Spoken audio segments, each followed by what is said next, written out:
Several well-known Austin residents and contributors to KUT have started conversations about how to strip the public radio station away from the University of Texas amid concerns about political influence.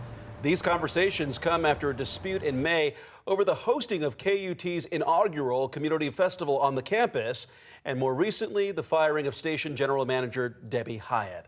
Senior reporter Tony Plahetsky is here with us with more about these efforts. And so, Tony, we want to first begin with who's behind these conversations and what are they hoping to accomplish with this? And Mark, we are talking about people in the community, names that many of us know who have contributed generously to KUT through the years. I'm talking about people like Lynn Dobson and her husband, Greg Woolridge, who have given $2.5 million to KUT over the past 5 years, as well as a gentleman who many people in Austin know, Eugene Sepulveda, who's the former president and CEO of Marfa Public Radio. They and others have begun discussions about the best path forward for KUT. Of course, this all coming after the drama over the past several weeks.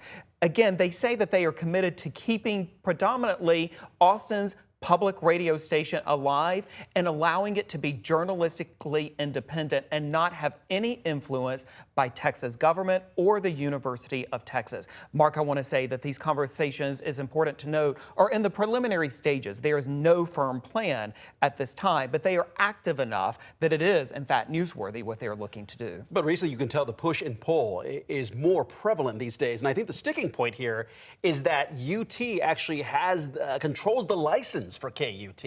And it has for nearly 70 years. So then the question will become whether or not the University of Texas is willing to relinquish that license and perhaps give it to another owner. We have asked UT point blank that question. They have declined to answer it. They've also not stated publicly whether or not they are committed, UT officials, to running KUT, public radio station.